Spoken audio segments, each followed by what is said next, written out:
예, 오늘 말씀은 계속해서 우리 My People, Our God 12번째 시간 부활은 새로운 관계를 만듭니다라는 제목으로 본문이 두 가지가 있는데요. 첫 번째 본문은 출애굽기 20장 16절 17절, 그리고 두 번째 본문은 요한복음 20장 15절에서 17절 말씀 같이 나누도록 하겠습니다. 우리 성경 같이 읽어봅시다.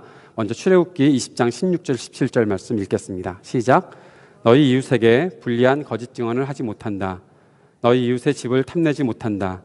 너희 이웃의 아내나 남종이나 여종이나 소나 나귀나 할 것 없이 너희 이웃의 소유는 어떤 것도 탐내지 못한다. 아멘. 요한복음 21장 15절에서 17절 말씀입니다. 시작. 그들이 아침을 먹은 뒤에 예수께서 시몬 베드로에게 물으셨다. 요한의 아들 시몬아, 내가 이 사람들보다 나를 더 사랑하느냐? 베드로가 대답하였다. 주님, 그렇습니다. 내가 주님을 사랑하는 줄을 주님께서 아십니다. 예수께서 그에게 말씀하셨다. 내 어린 양떼를 먹여라. 예수께서 두 번째로 그에게 물으셨다. 요한의 아들 시몬아, 내가 나를 사랑하느냐? 베드로가 대답하였다. 주님, 그렇습니다. 내가 주님을 사랑하는 줄을 주님께서 아십니다. 예수께서 그에게 말씀하셨다. 내 양떼를 쳐라. 예수께서 세 번째로 물으셨다. 요한의 아들 시몬아, 내가 나를 사랑하느냐?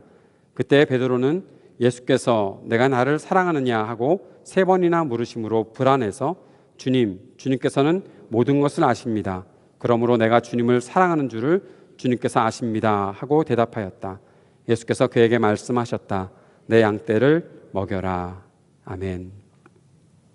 오늘 부활주일이고요. 또 우리 교회 창립 기념주일이라 부활과 교회를 아우르는 주제가 있으면 참 좋겠다라는 생각을 하고 묵상하고 있었습니다. 그러면서 그 주제가 무엇일까 생각해 보는 가운데 부활이 교회 공동체를 시작하게 했다라는 생각들을 갖게 되었습니다. 부활하신 우리 주님께서 교회를 시작하게 하셨다라는 것입니다. 예수님께서 승천하신 이후에 본격적인 교회의 모습이 시작되지만 이제 그 부활하신 주님을 기념하고 함께 예배하고 함께 모이고 함께 주님을 높여드리는 날 자체가 예수 그리스도의 부활을 기념하는 날로 바뀌게 되고 교회의 역사가 지금까지 오게 되었다라는 사실을 생각해 보게 된 것입니다. 교회는 무엇일까요? 교회는 하나님의 자녀들이 함께 살아가는 공동체입니다. 교회는 그저 하나의 건물, 하나의 조직이 아니라 하나님의 자녀들이 함께 살아가는 공동체입니다. 그래서 교회에 참 중요한 것은 관계라는 겁니다. 공동체는 관계라는 것으로 형성되는 것이죠. 교회는 그래서 관계로 세워집니다. 교회는 관계가 있어야 하는 것입니다.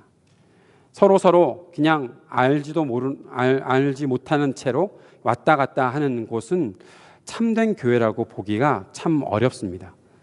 우리 김하은 자매 아버지께서는 그런 교회를 가리켜 대형 유사교회라고 그렇게 말씀을 하십니다. 교회 같기는 한데 진짜 교회는 아닐 수도 있다라는 말씀을 하시더라고요. 예, 저는 충분히 동의합니다. 왜냐하면 교회는 공동체라고 말하고 공동체는 관계를 통해서 형성이 되는데 큰 교회, 대형 교회들의 대부분의 모습은 그저 예배당에 왔다가 앞 사람의 뒤통수만 보고 집으로 돌아가는 경우가 참 많다는 거죠. 하루에 한 번, 두 번, 세 번, 네 번, 다섯 번, 여섯 번, 일곱 번까지 예배를 드리다가 그래서 일곱 번째 예배에 나오는 사람과 첫 번째 예배에 나온 사람은 거의 만날 일이 없는, 어쩌다가 만나면 너 여기 교회 다녔니? 뭐 그런 식으로 물어보는 그런 교회들이 참 많이 있죠. 예, 교회가 공동체라는 것, 교회가 함께 하나님의 사람들이, 하나님의 자녀들이 함께 어우러져서 살아간다는 것을 우리가 기초로 생각을 하면 그러한 교회의 모습은 과연 무엇일까 질문을 던지게 됩니다. 관계가 어떻게 형성이 될까요? 왜 교회에서 관계가 중요할까요? 저는 지난 주중에 LA에 사는 제 제자가 전도사로 사역하고 있는 제자가 있는데 그 제자와 잠깐 카톡을 주고받았던 적이 있습니다. 몇 달 전에 새로운 교회의 사역을 시작을 해서 이제 그 자매에게 교회 어떠니? 괜찮니? 유아부 전도사예요. 오랫동안 그 유아부 전도사를 하고 있었어요. 괜찮니? 라고 물어보니까 이렇게 대답합니다. 뭔가 다 각계 전투하는 느낌이에요. 그러더라고요.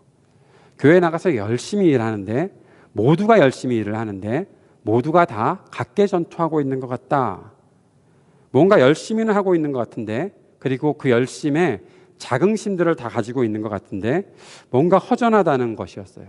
담임 목사님도 담임 목사님의 일을 충실히 하고 부목사님들, 전도사님들도 다 충실히 일을 하는데, 그런데 뭔가 어우러짐이 없는 것 같고 허전한 느낌이 든다는 거죠. 교회 가서 그냥 일하러 오는 그런 느낌이 든다는 거예요. 성도들로 교회 오면 열심히 섬긴다는 거죠. 그런데 열심히 섬기고 나서 뭐가 남는지 잘 모르겠다라는 이야기를 하더라고요. 그래서 제 마음속에 있는 이야기들을 그대로 해줬습니다. 조금 전에 드렸던 얘기랑 같은 것입니다. 다 열심히 일을 하지만 진짜 교회, 참된 교회, 성경이 말하고 우리가 추구하는 그런 교회의 모습은 아닐지도 모르겠다. 그래서 네가 그렇게 허전함을 느끼고 있는 것은 아닐까 싶다라는 그런 이야기를 잠시 나누었던 적이 있었습니다. 사랑하는 여러분, 교회는요, 각자 열심히 일하는 곳이 아닙니다. 각자 열심히 일하는 곳. 여기도 마찬가지죠. 뭐 찬양팀 열심히 각자의 일을 하고, 또 목자는 목자들대로 각자의 일들을 하고, 주일학교면 주일학교대로 각자의 일들을 하고, 식사당번이면 식사당번대로 각자의 일들을 하고, 그렇게 모여서 열심히 일하고 그냥 가버리는, 그것이 무엇을 위한 것인지 모르는 채 그냥 그렇게 각자의 할 일을 마치는 곳, 그런 곳이 교회라고 말하기는 뭔가 부족하다는 것입니다. 물론 교회에 오면 마땅히 할 일이 있습니다. 그러나 그 일들이 무엇을 목적으로 하는지를 기억해야 되는 것이죠. 그 일들은 교회를 함께 세워가기 위해서 필요한 일, 그때 해야 할 일이다라는 것입니다. 그 일을 통해서 내 자긍심을 키우는 것이 목표나 목적이 아닙니다. 교회에 열심히 나가서 내가 무슨 일을 열심히 하면 뭐 예배도 열심히 참석하고, 뭐 금요예배 새벽기도에 열심히 참석하고, 또 식사 봉사도 열심히 하다 보면 어느 순간 내가 교회에서 인정을 받아서 사람들이 나를 인정해주고, 아, 집사님이라고 불러줄 때가 있겠지, 뭐 이렇게 회장 뭐 불러줄 때가 있겠지, 그래서 회장이 되어서 막 자긍심이 일어나고 제 꿈을 펼쳐보겠습니다라고 얘기하는 우리 승하 자매가, 예, 그거 세우라고 교회 하는 일들을 하는 건 아니다는 거예요. 그 모든 것을 통해서 하나님께서 주신 꿈과 자신의 역할들을 통해서 하나된 교회를 만들어 가야 된다는 거죠. 그러려면 필요한 것이 관계라는 거예요.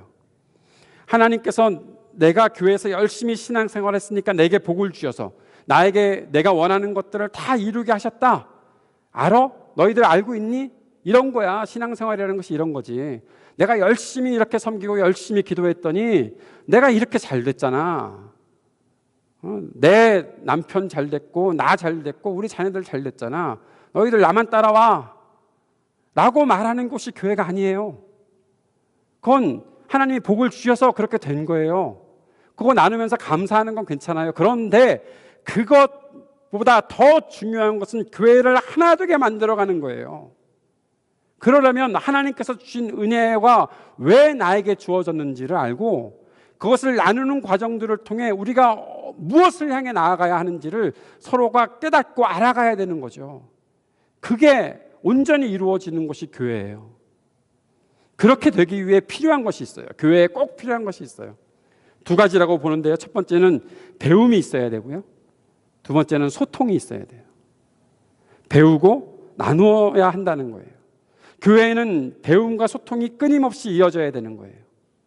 배움에는 말씀을 읽고 듣는 일이 지속적으로 매일 꾸준히 이어져야 돼요.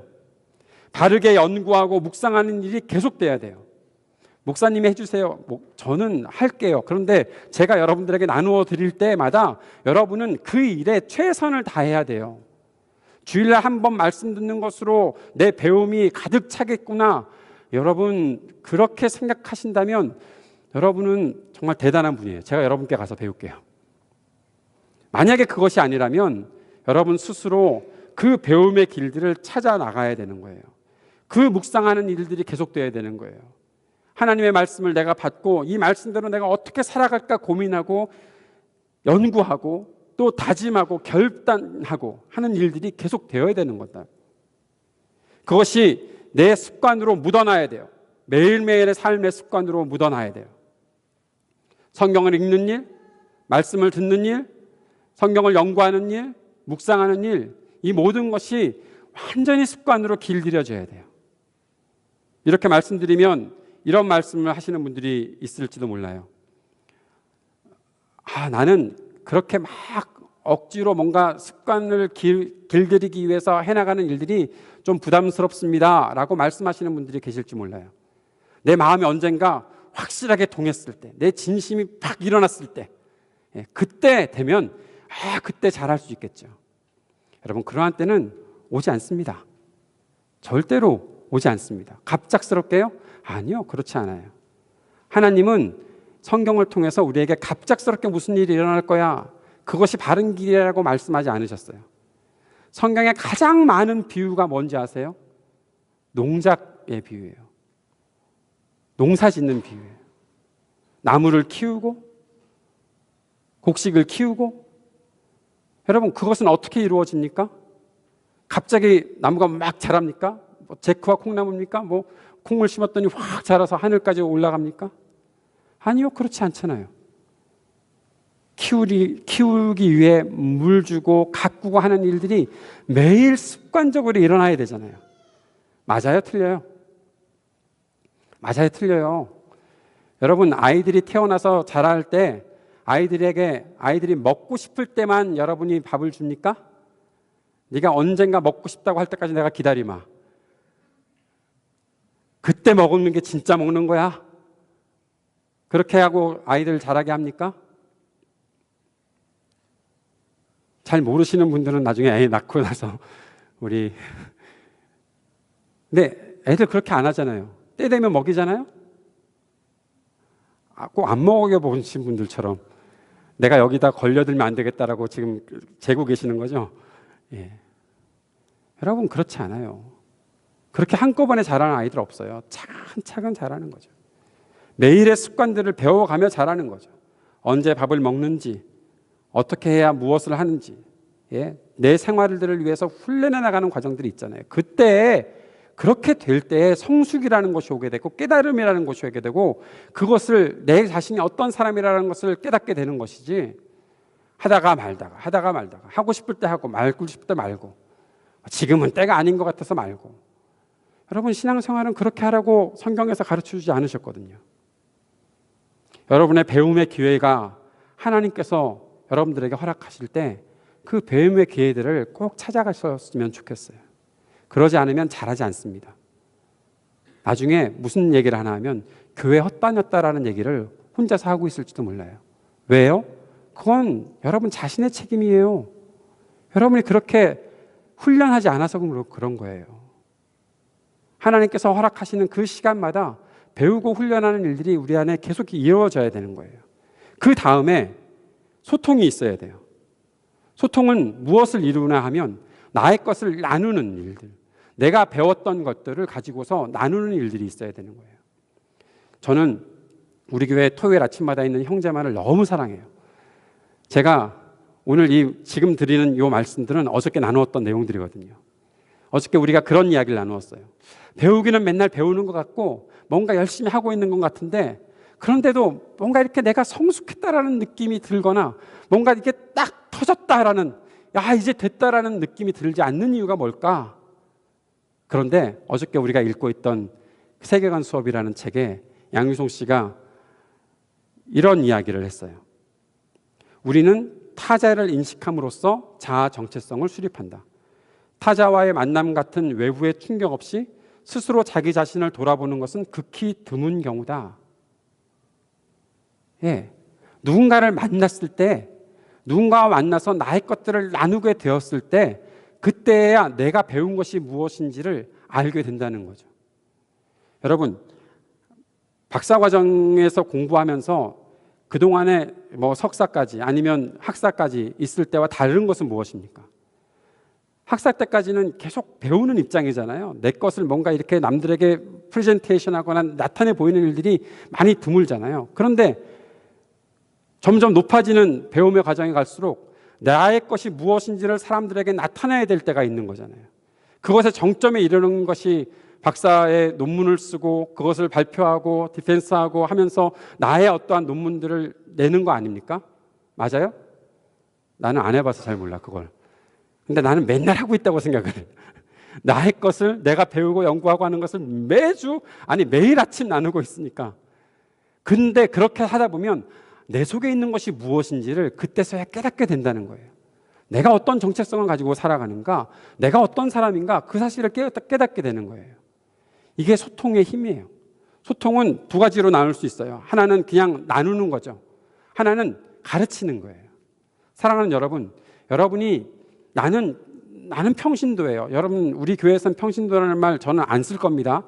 오늘 요 마지막으로 쓰는 거예요. 마지막으로. 그렇게 생각하시는 분들이 아직도 계신 것 같아서 나는 그냥 교회 다니는 사람이에요. 여러분 그냥 교회 다니는 사람 없어요. 배우고 성숙해 나가면서 나의 것을 함께 나누어서 아까도 말씀드렸던 것처럼 그 속에서 우리 공동체를 향한 하나님의 뜻을 서로가 발견해 가는 거예요. 누구나 다 가르치는 입장이 될 수도 있고요. 누구나 다 나누는 사람들이 될 수도 있는 거예요. 목사라고 해서 저의 것을 가지고 여러분을 항상 가르치지만 않아요. 항상 어떤 때는 내가 갖고 있는 어떤 부족함들을 여러분께 나누고 여러분들로부터 제가 배워갈 때도 있는 거예요. 교회는 그런 곳이니까요. 사랑하는 여러분, 이것이 되지 않으면 우리의 문제들을 해결해 나갈 수가 없어요. 교회가 갖고 있는 어려움들과 교회가 맞닥뜨린 여러 장애물들을 넘어설 수가 없어요. 그래서 사랑하는 여러분, 배움의 자리에 자주 등장하셔야 돼요.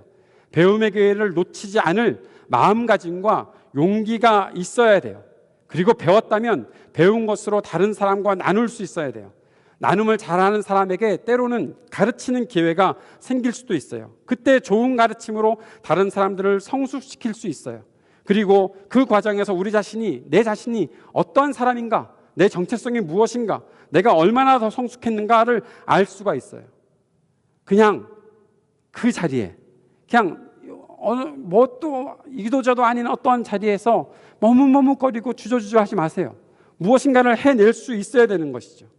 거기에 바른 책임감이 더해지면 그때에서야 빛을 발하는 그리스도인의 삶을 살아갈 수가 있는 거예요. 아, 내가 이런 것을 배웠는데 왜 나에게 이런 배움의 기회를 주셨는지를 알게 되는 거예요. 그것이 서로의 관계 속에서 연결이 되면서 우리는 매우 건강한 공동체, 매우 건강한 하나님의 교회를 세워갈 수 있다는 것이죠. 제가 왜 이런 말씀을 드립니까? 공동체를 바르게 이루기 위해 필요한 말씀이기 때문에 그런 거예요. 공동체라는 것은 모여있기만 하고 서로의 관계 형성이 안 되는 그런 곳이 아니에요. 만약에 그렇게 된다면 무슨 일이 생기게 됩니까? 모일 때 모였다가 아무 일도 생기지 않고 그냥 가만히 있다가 그냥 돌아가고, 모일 때 모였다가 가만히 있다가 그냥 돌아가고. 우리 오늘 좀 잔소리 좀 합시다. 졸지 마세요. 딴짓하지 마시고 졸지 마시고 딴 생각하지 마시고 바르게 들읍시다. 오늘 말씀은 꼭 들어야 되기 때문에 그런 거예요. 그냥 여러분들이 그 자리에 그대로 있고 하고 싶은 것 하면서 교회 나 왔으니까 그냥 앉아있다가 졸다가 뭐 스마트폰 보다가 그러다가 그냥 또 가게 되면 가고, 그렇게 되면 무슨 일이 생기나 하면 오늘 출애굽기 20장 10계명의 9번째와 10번째 계명에서 말하고 있는 거짓말하지 말아라, 탐내지 말아라 하고 한 이 계명이 그대로 우리 삶 속에 나는 그러지 않으려고 했는데 나한테 왜 이런 일들이 나타나지? 내가 왜 거짓말하면서 살고 있지? 내가 왜 탐욕을 부리며 살고 있지? 그 현상들이 우리 삶 속에 나타나는데 그것을 막아낼 길이 없어지는 거예요. 왜요? 배우지 않았으니까, 소통하지 않았으니까, 온전한 관계 형성을 이루어서 교회가 함께 살지 않았으니까, 내 속에 일어나는 죄성과 내 속에 일어나는 약함과 내 속에 일어나는 어떤 어리석음들이 그냥 마음대로 나를 지배하게 내버려 두는 거니까. 그런데 교회 안에서 참된 관계를 형성한 사람들은 자신의 부족함들을 서로 고백하고 함께 세워져 가는 사람들이 되기 때문에 그런 것들을 함께 막아줄 수 있는 보호막이 형성되어 있는 거예요. 하나님께서 베풀어 주신 은혜이지요. 그리고 배워가면서 이게 아니구나라는 것들을 깨닫고 결단하고 돌이킬 수가 있는 거예요. 그러지 않으면 그냥 나타나는 거예요. 두 가지가 막 들어오는 거예요. 거짓말과 탐욕이 우리들에게 막 들어오는 거예요. 교회 다녀도 그냥 탐욕을 가진 사람들이 얼마나 많습니까? 세상의 가치에 그대로 끌려가면서 그것들을 얻어내려고 교회 다니는 사람도 있잖아요. 기도하면서 항상 기도하는 것들이 내 욕망과 내 욕심, 내가 무엇인가 이루어야 되겠다라고 생각하는, 이만큼은 돼야 내가 남들보다 잘 산다는 생각 들겠지, 그렇게 인정받겠지, 그런 거 모습 가지고서 교회 다니는 사람들이 얼마나 많이 있습니까? 우리 가운데도 있지 않을까요? 목사에도 그런 사람들이 있지 않을까요? 이 거짓말과 탐욕의 결과가 뭘까요? 그것은 관계의 파괴로 나타나는 겁니다. 거짓말과 탐욕의 결과는 관계를 파괴시키는 겁니다. 왜 거짓말합니까? 거짓말에는 두 가지 이유가 있다고 생각을 해요. 하나는 자기 보호 본능이에요. 나를 보호하기 위해서, 내가 불리한 입장이 되었을 때 자신을 보호하기 위해서 거짓말하는 거죠.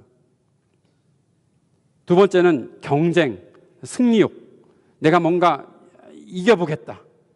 그런데 정당한 반복으로가 도저히 안 되니까 거짓말하는 거죠. 다른 사람들을 불리하게 만들어서 내가 이기려고 하는 그런 때가 우리가 거짓말을 하게 되는 이유가 아닐까 싶습니다. 두 가지의 공통점은 결국 남을 불리하게 만들고 나는 유리하게 만들어서 내가 뭔가 해내겠다라는 그런 마음이 거짓말을 하게 만드는 거예요. 그것을 십계명이 너무나 확실하게 말씀해 주고 있어요. 오늘 읽었던 본문에 뭐라고 말씀하십니까? 너희 이웃에게 불리한 거짓 증언을 하지 못한다 라고 말씀하셨죠. 이 말씀에 있는 버레아카라는 히브리어 말은 단순히 반대편에 있는 상대, 이웃, 뭐 그렇게 해석할 수도 있지만 상대를 불리하게 만들어야 한다라는 것에 또 그렇게 번역되고 해석될 수도 있습니다. 다시 말하면 상대를 불리하게 만들려고 거짓말하는 거예요. 거짓 증언하는 거예요. 그런데 그거 하지 말라는 거죠. 여기에 거짓 증언이라는 말이 있죠. 증언이라는 말은 재판에서 사용되는 말이죠. 증언. 내가 누군가에게 증언해야 되는데 거짓 증언하는 거예요. 상대를 불리하게 만들어서 패배시키려고.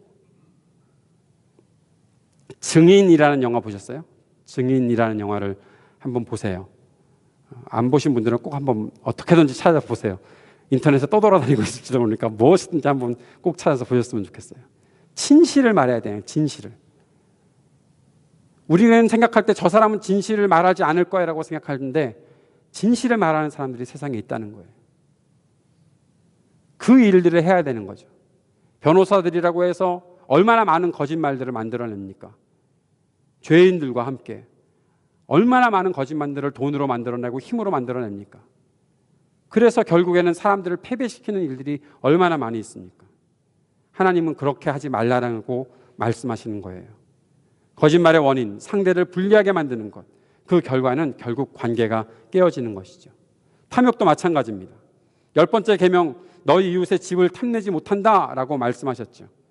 여기서 집이라고 말하는 이 베트라는 히브리 말은 집에 속한 모든 것들을 가리키는 말일 수도 있습니다. 그래서 부연 설명이 덧붙여져 있죠. 너희 이웃의 아내, 남종, 여종, 소, 나귀 할 것 없이 너희 이웃의 소유는 어떤 것도 탐내지 못한다. 왜 남의 것을 탐냅니까? 왜 남의 집을 탐냅니까? 그런 생각할 수 있습니다. 다른 사람의 소유를 보고 부러워할 수 있죠. 안 부럽습니까? 안 부러우신 분들은 이게 도에 이르신 분들이에요. 하산해도 되는. 그런데 보통 우와 좋겠다 하는 그런 마음들 우리 안에 있지 않아요?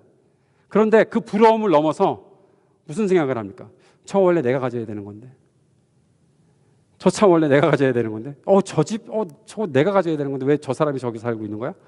그런 식으로 생각하는 사람들 혹시 없습니까? 꼭 내 것으로 만들고 말 거야, 저거 내 거 만들 거야 라고는 생각하는 적 없습니까? 빼앗으려고 하는 거죠. 말씀을 잘 살펴보면 집, 아내, 이것은 특별한 대상들을 말하고 있는 거예요. 하나님께서 그에게 허락하신 거예요. 그런데 그것을 왜 내 것으로 만들려고 합니까? 세상에 단 하나밖에 없는 다른 사람의 소유인데 그것을 왜 빼앗아서 내 것을 만들려고 합니까? 사랑하는 여러분, 가장 좋은 남편은 옆집 남편이죠. 내 남편이 아니고. 가장 좋은 아내는 옆집 아내죠. 내 아내가 아니고. 그래서 맨날 비교하지 않으십니까 혹시? 저 집은 말이야, 옆집은 말이야, 이웃은 누구는 말이야, 당신 같진 않더라, 뭐 그런 식으로 하면서 서로 싸우지 않습니까? 이러면 안 됩니다. 이러지 맙시다. 예. 저 사람이 내 아내가 되었어야 되는데 막 그러면서 막 속상하고 막 그러면 안 됩니다. 하나님께서는 그렇게 말씀하지 않으셨습니다. 그렇게 하지 말라는 거예요. 다른 소유도 마찬가지입니다. 소나 나귀 어떤 것도 이미 다른 사람의 소유가 된 것이면 내 것으로 만들려는 욕심을 버려야 한다라고 주님께서는 말씀하셨습니다. 그런데 세상이 그렇지 않아요. 지금 이스라엘 백성들이 가나안 땅에 가서 살아야 하는데 가나안 땅의 문화는 그렇지 않았어요. 힘이 있으면 빼앗았어요. 왜 그런지 아세요? 그저 한 사람이라고, 한 인격이라고 생각하지 않았으니까. 여자들은 그냥 하나의 소유물이었으니까. 내가 힘이 생기면 뺏어오는 거예요. 내가 돈이 많으면 뺏어오는 거예요. 그런 시대 속에서 살고 있는 거예요. 물건, 땅, 집 할 것 없이 다 빼앗기기도 하고 뺏기도 하고 하는 그러한 일들이 계속해서 생겨났던 거죠. 그러한 세상 속에 들어가서 하나님의 백성들은 어떻게 살아야 하는가? 하나님의 자녀들은 함께 공동체를 이루어 살아가야 되기 때문에, 좋은 관계를 형성하고 살아야 되기 때문에, 다른 사람들의 것 탐내지 말고 욕심내지 말고 살라고 주님께서 말씀하신 것입니다. 유월절의 피로 새로운 백성 공동체가 되었습니다. 예배 공동체가 되었습니다. 창조주 하나님 앞에서 살아가는 하나님의 백성들이 되었습니다. 그런데 그들이 하나님 앞에서 살아가면서 거짓과 욕심으로 서로의 관계를 깨뜨리는 일이 없어야 했다는 것이죠. 사랑하는 여러분, 그럼에도 불구하고 삶이라는 것이, 역사라는 것이, 이 시대라는 것이 순수하고 깨끗하게 우리의 삶을 유지하지 못하게 만들고 있습니다. 서로를 향해 거짓을 말하고 서로 질투하고 싸우고 빼앗고 죽입니다. 다른 사람들 것 보면 탐내게 됩니다. 부러워하는 것을 넘어서서 내 것을 만들었으면 좋겠다라고 생각하게 됩니다. 그래서 빼앗기게 됐어요. 하나님은 이미 그런 것들도 다 알고 계셨어요. 그래서 하나님께서 주셨던 법이 희년의 법이에요.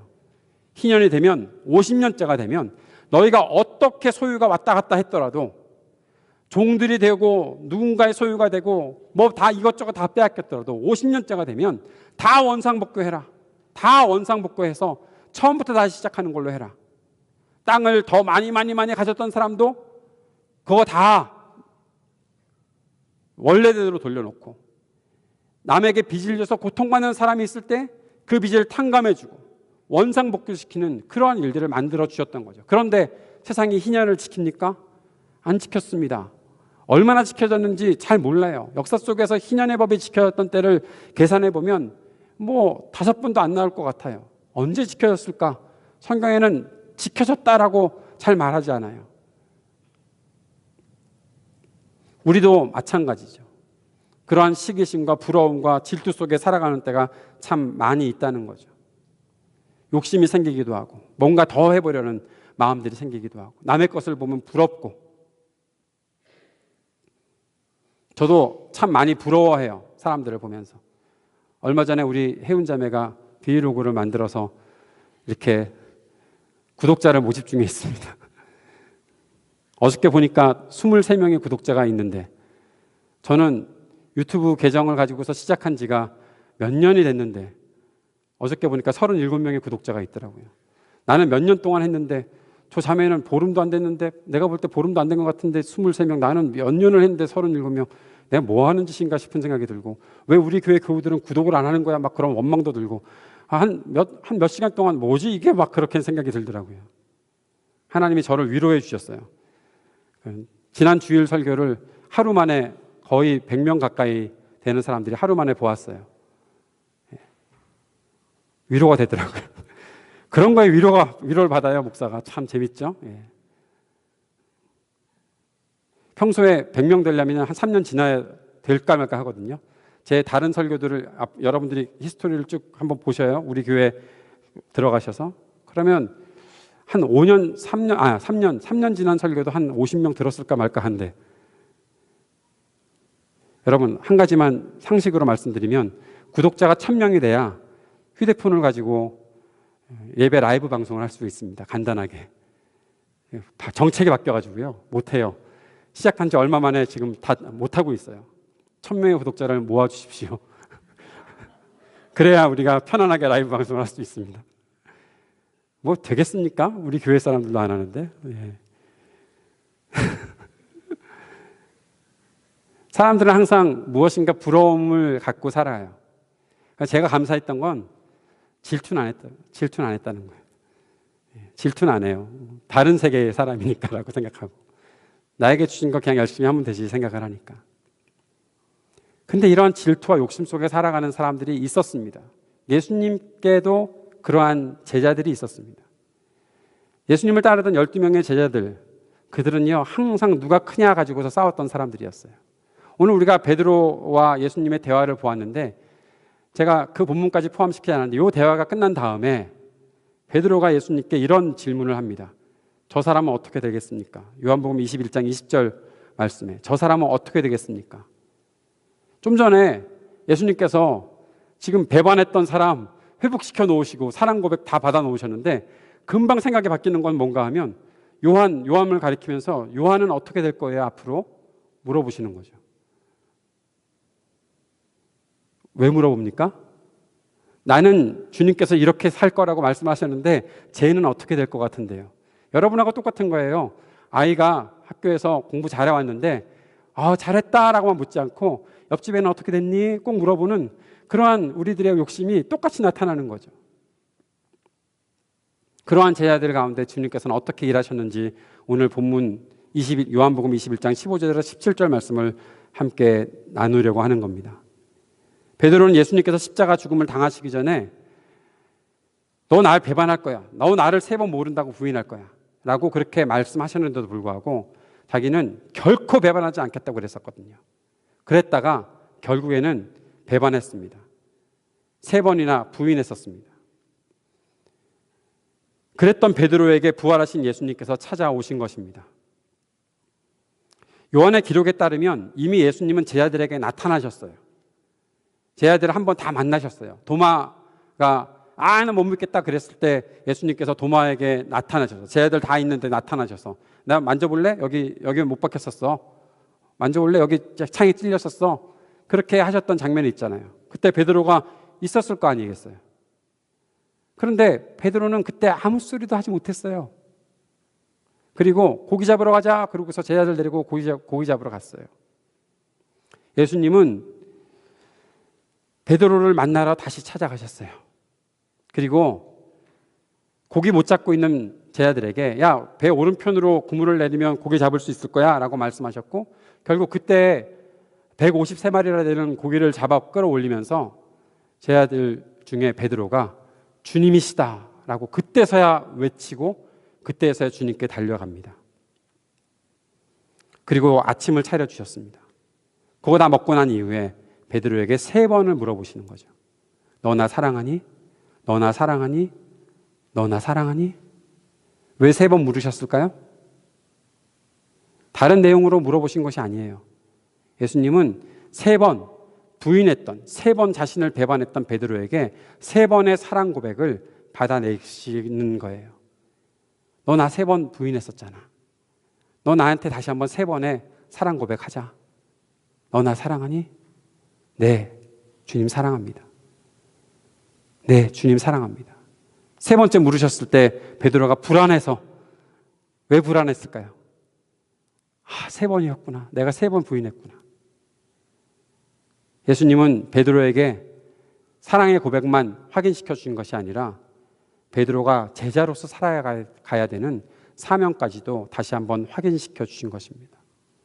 부활하신 주님은 어그러진 관계, 깨어진 관계를 회복시키고자 하셨던 거예요. 그냥 넘어가지 않으셨어요. 부활하신 예수님이 베드로와의 관계를 회복시키신 것을 보면 분명히 그렇습니다. 자신을 떠났던 제자들을 찾아다니셨던 예수님, 제자들과의 관계를 회복하셨습니다. 의심했던 제자 도마에게도 그 의심으로 인해서 깨어질 관계 주님께서는 회복시켜 주신 것입니다.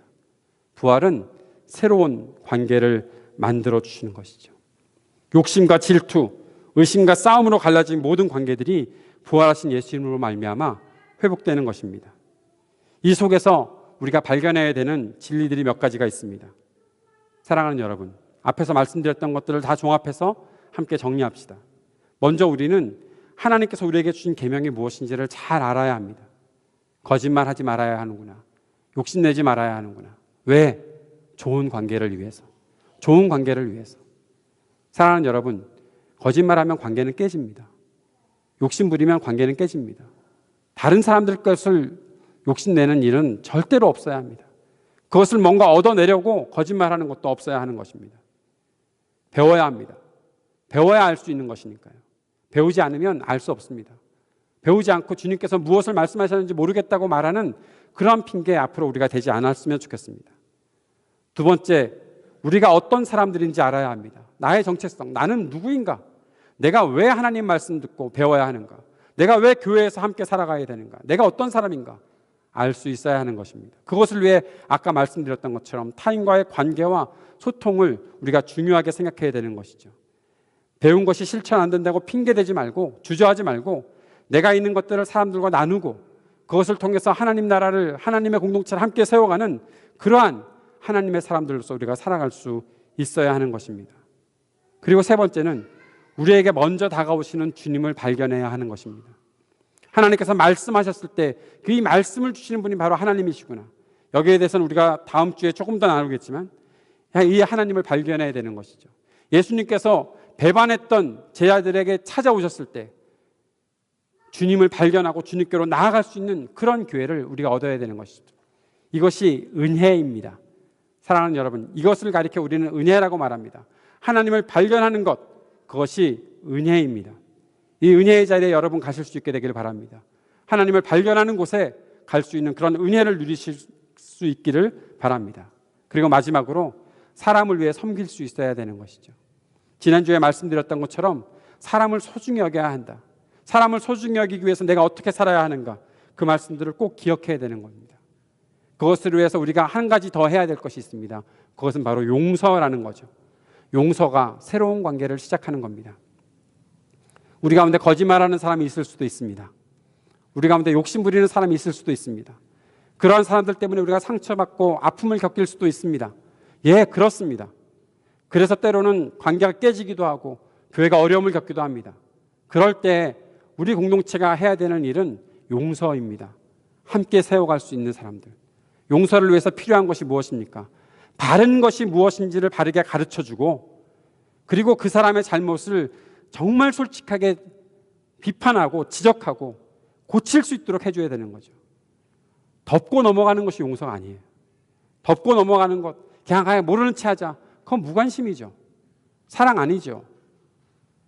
그렇게 우리가 살지 않을 수 있어야 합니다.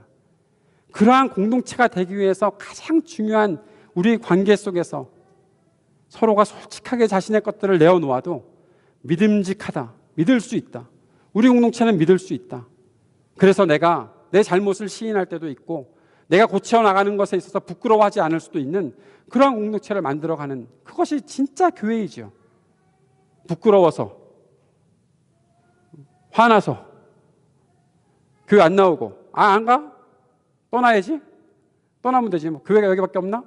여기밖에 없는데 왜 딴소리를 자꾸 하는지 모르겠지만 아무튼 여기 그렇게 쉽게 관계를 깨뜨리는 그런 일들은 없어야 되는 거죠. 그것을 위해 필요한 것이 용서이죠. 용서받을 수 있다. 내가 용서받을 수 있다. 사랑하는 여러분, 우리 시대에서 사람을 소중히 여기는 것은 정말 치열한 전투나 다름이 없습니다.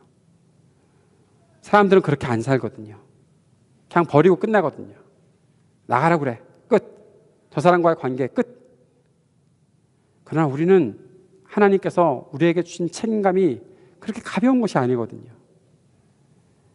우리의 모든 것들 바꾸고 새롭게 하고 성숙시켜 나가야 되는 것입니다. 오늘 그리스도의 부활을 기념하고 기뻐하는 날입니다. 우리에게는 이날에 부활의 주님을 기뻐하고 찬양하는 것과 함께 잊지 말아야 할 것이 있습니다.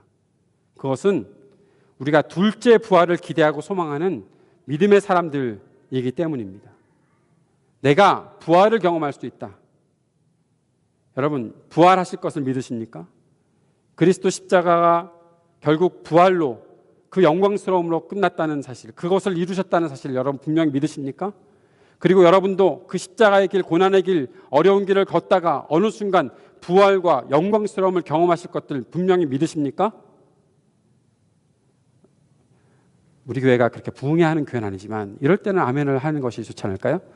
예, 다시 한번 이 어려운 문장을 다시 해야 되잖아요.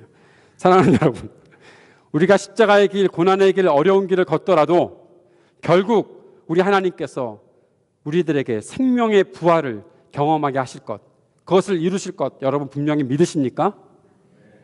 그러면 믿는 사람답게 삽시다. 어렵더라도, 불편하더라도, 힘들더라도 그 길을 걸어가는 겁니다. 어떻게? 왜? 사람이 소중하다는 것을 알고 그 사람을 세우기 위해, 내가 속상하고 내가 불편하고 저거 내가 용서 못하겠다 싶은 생각이 드는데 어느 순간 그가 회개하고 깨닫고 돌아올 때 용서하고 받아들일 수 있는 사람들, 그것을 서로 나누며 함께 그 교회 공동체를 더 온전하게 세워가기 위해 좋은 관계를 만들어가는 사람들. 다른 사람들은 그거 감추려고 거짓말하고 그거 감추려고 탐욕을 부리고 숨어서 그런 모든 작당들을 하고 있지만, 진정한 교회를 이루는 사람들은 함께 고치고 함께 회복시키고 함께 용서해 나가는, 그리스도처럼, 부활하신 그리스도처럼 살아가는 그러한 삶이 우리 가운데 있어야 한다는 것이죠. 사랑하는 여러분, 이기적인 인간의 욕망들 모두 벗어 던지고 예수 그리스도의 섬김과 희생, 관계 회복을 위한 사랑, 용서, 믿음, 소망의 공동체 이루어 나갈 수 있는 우리들이 되길 바랍니다. 그것이 참된 부활의 기쁜 소식을 우리들에게 증거하는 삶이 될 것입니다. 그것이 진짜 믿음입니다. 이 믿음 가지고 살아가는 저와 여러분 될 수 있기를 주님의 이름으로 축복합니다. 기도합시다. 하나님 아버지, 오늘 우리에게 주신 말씀 붙잡고 주님께서 이루신 참된 부활의 소망을 향해 나아가는 하나님의 사람들 될 수 있도록 도와주옵소서. 예수님 이름으로 기도드립니다. 아멘.